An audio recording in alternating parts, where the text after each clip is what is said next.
Biblias en Juan, el Evangelio según San Juan, y vamos a leer de forma alternada del versículo 31 al 35. Juan capítulo 13, Juan capítulo 13, del verso 31 al 35.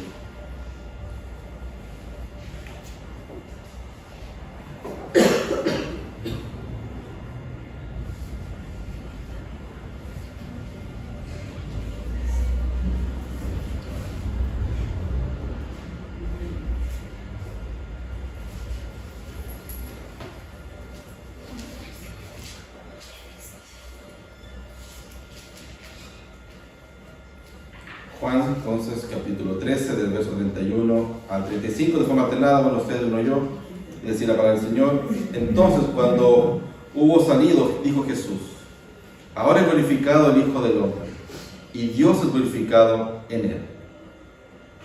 Dios es glorificado en él, Dios también glorificará a sí mismo, y enseguida le glorificará. Hijitos, ahora estaré con vosotros un poco, me buscaréis, pero como le dije a los judíos, así os digo ahora a vosotros: a donde yo voy, vosotros no podéis ir.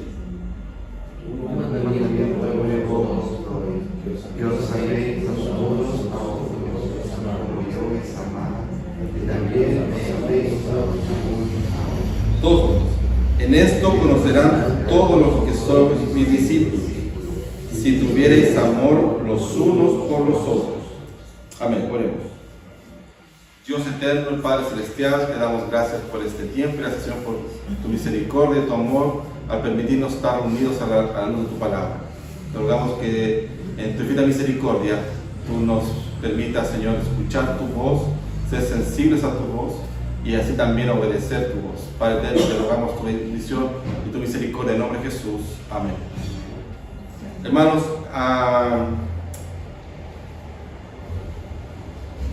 el poeta Pablo Neruda dijo: para que nada nos separe, que nada nos una.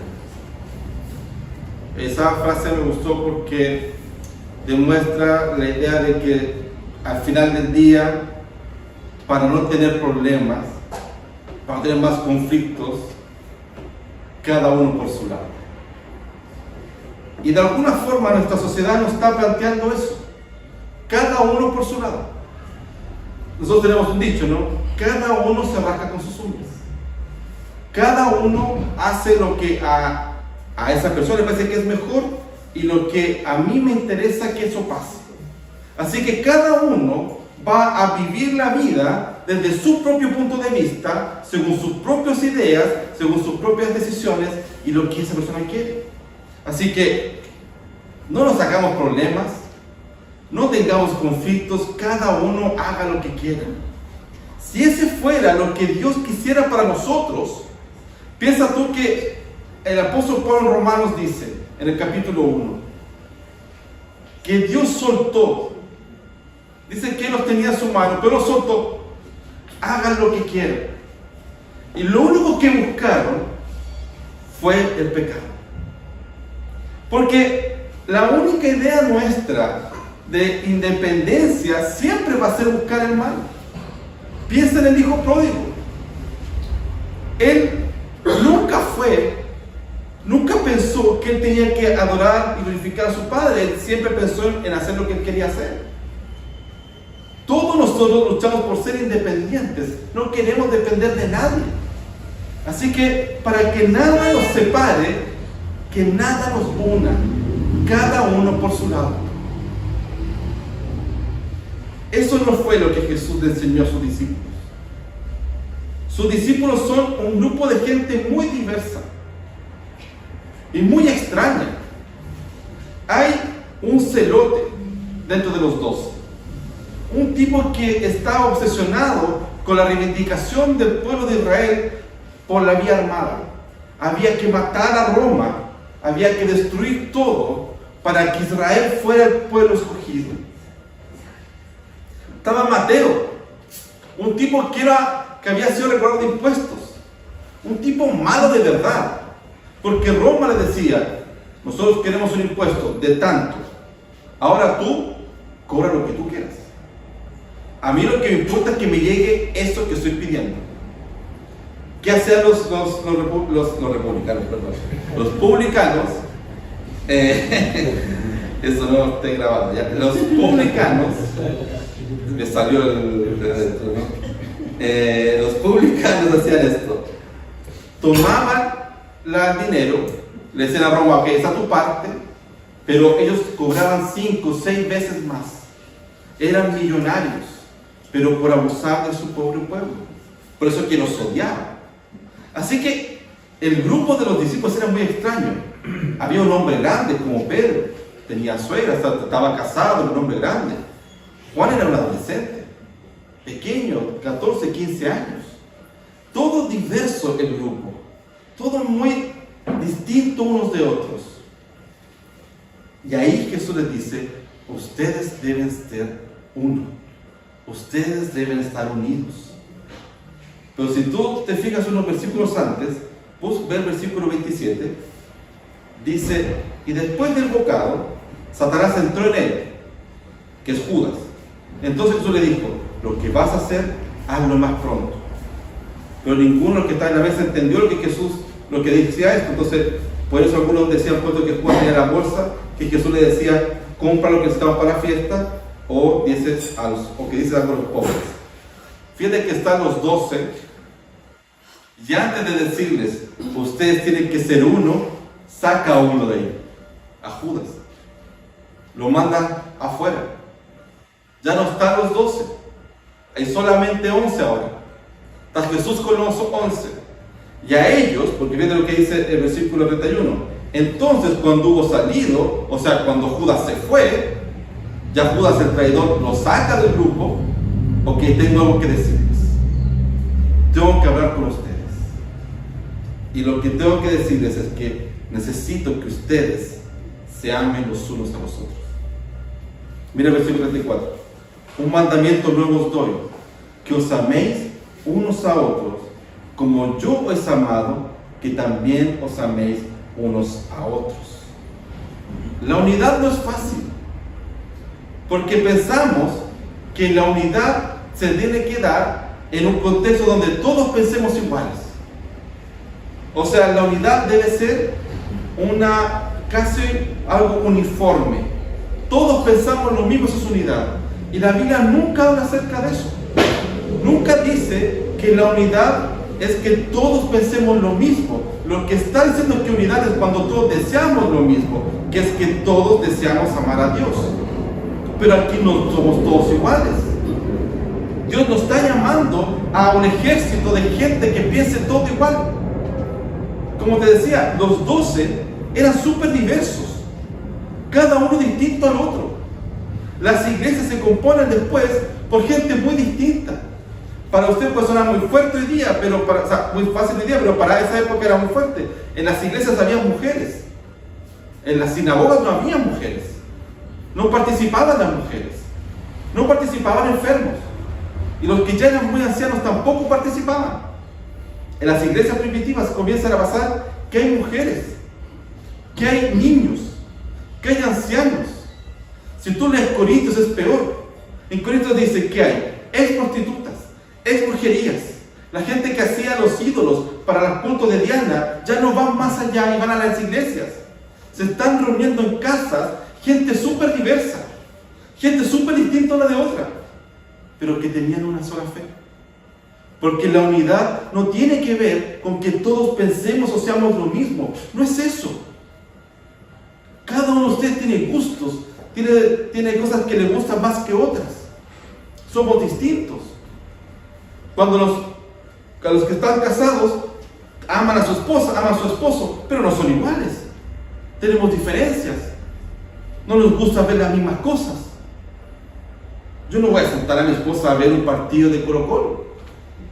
Por más que ella le diga te amo y todo, y ella lo que va a hacer, sí, seguro, es que se va a cruzar cuando haga un gol Colo-Colo.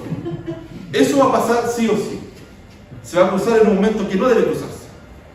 Pero yo sé que a ella le gusta una cosa de la película que a mí no me gusta, hay cosas que sí nos gustan a los dos y aprovechamos esas cosas. Pero somos distintos. La iglesia también está conformada por gente distinta. Usted es distinto. Usted tiene experiencias distintas, usted tiene vidas distintas. Pero en esa diversidad, Dios llama una cosa. Ustedes deben amarse. Ustedes deben amarse, pero no como ustedes quieran amarse. Tienen que amarse como yo los amé. Y ahí Jesús nos complicó la vida a todos. Porque uno dijera, ok, yo voy a amar a aquel que me cae bien, ¿no? Aquel con el que yo tengo una afinidad, yo lo voy a amar, a otro yo lo voy a tolerar un poco y a otro ni lo voy a mirar. Jesús dice, tienen que amarse como yo los amé.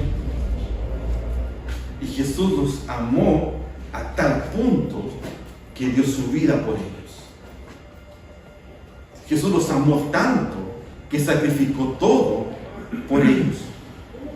Jesús amó tanto a sus discípulos que todo lo que hizo fue solamente para enseñarles, para mostrarles el camino correcto para vivir para la gloria de Dios. Tú no puedes amar según tus ideas. Tú no puedes amar según lo que a ti te gusta. Dios nos llamó a amarnos. Dios amó a Judas. Estaba condenado, sin duda. Pero Judas estuvo 3 años con Jesús. Vio los milagros de Jesús. Escuchó a Jesús. Compartió con Jesús. Jesús amó a tal punto a sus discípulos que estuvo dispuesto a todo por ellos. Claro que tú estás dispuesto a todo por tus hijos. Todos nosotros estaríamos dispuestos a cualquier cosa por nuestros hijos. Todos amamos a nuestros padres, estamos dispuestos por nuestros padres, por nuestra esposa, por nuestro esposo. Pero estarías dispuesto a amar a aquel que te hace daño. ¿Estás dispuesto a amar a aquel que habló mal de ti? ¿Estás dispuesto a amar a aquel que fue duro contigo en un momento?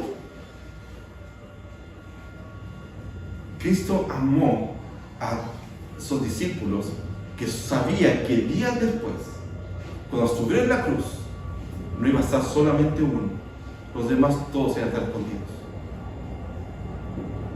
Su grupo más cercano, en el momento de la cruz, en el momento más triste de soledad de Jesús, ninguno iba a estar, solo uno.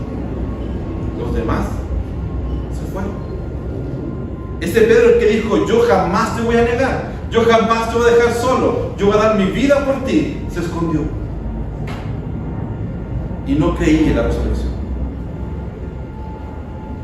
Esos 11 que estaban ahí escuchando al Señor lo dejaron solo en ese momento. Hermanos, amar a tu hermano no es una opción cristiana, no es un buen acto cristiano, no es que eres buena persona cristianamente, es un mandato. Debes amar sacrificialmente. Corintios nos dice eso, ¿no? ¿Cómo es el amor? Todo lo sufre, todo lo espera, todo lo soporta. No nos dice, son puras cosas lindas, son puras cosas buenas, el amor es maravilloso, son puras cosas. No es así. La pandemia nos mostró una cosa, varias cosas, pero ahora nos mostró, es difícil estar 24/7 con tu esposo o con tu esposa. No es fácil.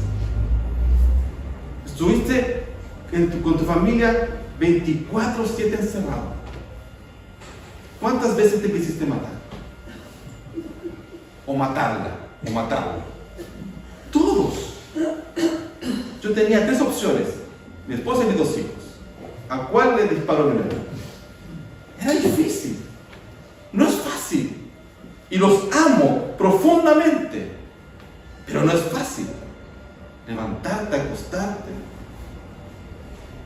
No es fácil cuando me gustan los silencios y mi hijo no entiende eso. Entonces mi hijo me habla. Todo el rato me está hablando. No hay un momento en que Esteban no esté hablando. De hecho, en la mañana llega a la pieza y le dice a mi esposa, voy a hablar con mi papá. Dice, no, es que está durmiendo. Dice, papá está durmiendo, sí, estoy durmiendo. Pero era difícil. Pero lo amo. El amor tiene que ir con sacrificios. con jugar con Él, con tener que hablar con Él. En una iglesia deben amarse los unos a los otros, aun cuando son diferentes, aun cuando es compleja la situación, aun cuando pueda ser muy distinto el que está a tu lado. Yo siempre doy el ejemplo de donde yo crecí, en la iglesia donde yo crecí, en la época del sí y el no, una época muy dura para la iglesia. Toda la iglesia donde yo viví, participaba, todas votaban que no. El único que votaba que sí era el pastor. Y todos sabíamos eso. Ni su familia votaba que sí, pero él votaba que sí. Jamás en un culto él dijo algo a favor del sí o a favor del no, jamás. Porque entendía que lo que debía hacer en su púlpito era predicar a Cristo. Y la única vez que alguien le invitó a predicar ahí y habló acerca del sí, él lo bajó de inmediato. Porque el púlpito no es para eso. Somos distintos, somos diversos, pero en eso tenemos que amarnos. Y eso es sacrificarse unos a otros por amor a otros. Esa iglesia debe crecer amándose unos a otros, como Cristo te amó, no como a ti te parece, no como a ti te gusta. Ama como Cristo te ama. Porque mira el versículo 35. En esto conocerán todos que sois mis discípulos, si tuviereis amor los unos por los otros. Cuando nos amamos unos a otros, damos testimonio de que Dios existe. En esto conocerán todos que sois mis discípulos. Hechos 2 nos dice que la iglesia crecía, la iglesia iba creciendo, la iglesia crecía y Dios añadía a los que habían de ser salvos. Pero también dice una cosa bien interesante: y tenían favor para con todo el pueblo. Había gente que no iba a la iglesia, que no conocía la iglesia, que no iba a la casa de alguien a congregarse, a glorificar a Dios, no iba a eso, pero sabía que ahí había una iglesia, sabía que esa persona era cristiana, sabía que esa persona era cristiana. ¿Por qué? Porque se amaban. El mismo hecho nos dice: mira cómo se aman. La iglesia miraba, la gente miraba a la iglesia y decía: en esa gente se ama, en esa gente todos se aman. Mira cómo ellos se cuidan, mira cómo ellos se protegen, mira cómo ellos se aman. Cuando hoy día la gente va a la iglesia, piensa eso. O piensa: mira lo que son. No son de verdad buenos testimonios. Es interesante que cuando crece una iglesia, se planta una iglesia, la gente que no va a la iglesia son los vecinos de esa iglesia. Y los vecinos odian a esa iglesia. Porque a las 8 de la mañana están tocando música, hasta las 2 de la mañana están tocando música. Odian a la iglesia. En vez de la iglesia crecer, al ver que hay hombres y mujeres que se aman y que aman a Dios. Las iglesias entonces tienen que estar abiertas para amar a otros. Si la gente ve a la iglesia amándose, si la gente ve a la iglesia como se aman y se cuidan unos a otros, entonces serán testimonios de que Dios existe. En esto van a ser que son mis discípulos. No es que usen un pescadito en el auto. Yo con mi esposa hemos visto muchos pescaditos en los autos que pasan por delante de uno echando garabatos. Y eso no nos reímos, decimos: ¿para qué ponen pescado? No lo pongan. Eso no te va a hacer discípulo. El discípulo no es el que tiene la Biblia más grande. El discípulo no es aquel que está cumpliendo con todos los ritos. El discípulo es aquel que ama y da testimonio de ese amor para afuera. La iglesia entonces debe crecer en amor, para que la gente vea cómo se ama. Cuando la gente te ve a ti, ve a Cristo. Cuando la gente te ve a la iglesia sana. Cuando la gente te escucha, dice: yo quiero ir a esa iglesia, yo quiero pertenecer a esa comunidad, yo quiero estar ahí. Eso es lo que pasa con esta iglesia. La iglesia primitiva, en esto, los 11 discípulos luego se esparcen por todo lugar y tienen que predicar en distintos lugares. Y el gran crecimiento de la iglesia entonces se da desde el exilio, de lo que se llamó los expatriados. Y los sacaron, por las persecuciones los sacaron.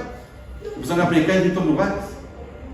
Piensa tú para un judío como Felipe, que probablemente se fue a predicar a Etiopía, se fue a predicar a África.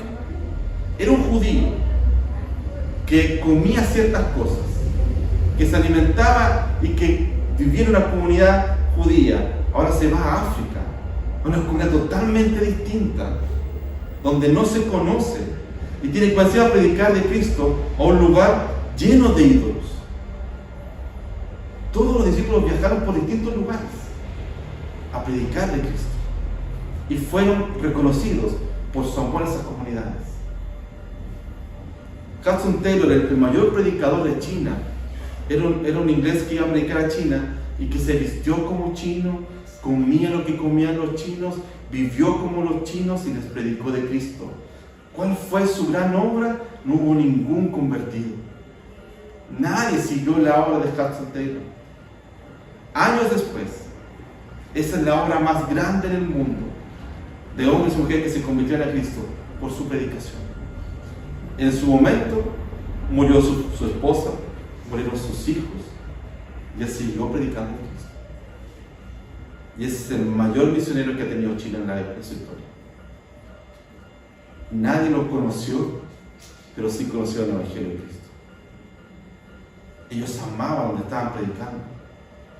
Amas el lugar donde estás predicando. Amas lo que estás sirviendo, tienes que amar. Hermanos, el amor no es las canciones románticas, no es una idea idílica de un cristianismo todo súper bien. No, va a haber dificultades, sí. Claro que sí. Pero todo va a estar bien. No acá. Todo va a estar bien allá. Por ahora, predica con amor. Ama a tu hermano que está a tu lado. Aunque sea difícil, ámalo. Y que te amen como Cristo también amó. Lo lindo del amor cristiano es que todos tenemos que amarnos sin esperar nada a cambio. Nadie tiene que esperar nada a cambio. Porque tenemos que entender que el amor es darlo todo, no recibir todo. Nosotros estamos acostumbrados a una sociedad que entiende que el amor es cuando recibo cosas. Me aman cuando me dan cosas. Y el amor es tú dar todo. Porque Cristo dio todo. ¿Cristo qué recibió? Cristo recibió la cruz por amor. Cristo recibió los azotes por amor. Cristo recibió la ira de Dios por amor. ¿Tú qué quieres recibir? Si ya tienes lo más hermoso de la vida, tienes la salvación en Cristo Jesús. Ama sin condiciones. Ama sin restricciones. Ama sin prohibiciones. Ama a tu hermano, porque si amas, será testimonio de que Cristo realmente vive. Si hoy día el mundo duda de Dios, si hoy día el mundo duda de lo que Dios está haciendo, es porque hay una iglesia que no se ama. Porque hay una iglesia que no muestra el amor verdadero. Ámense los unos a los otros. Y amándolos daremos testimonio de que Dios existe. Oremos. Padre eterno y buen Dios, te damos gracias, Señor, porque sabemos que tú por amor enviaste a tu Hijo para darnos vida. Gracias por ese amor maravilloso, por ese amor que no podemos dimensionar ni comprender, porque es tan grande, es tan hermoso.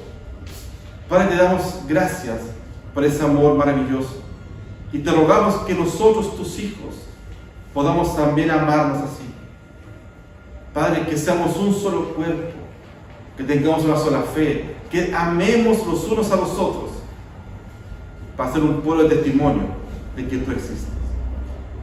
Padre eterno, ayúdanos a amarnos como tú nos amaste. Te damos toda la gloria a ti, Padre, en el nombre de Jesús. Amén.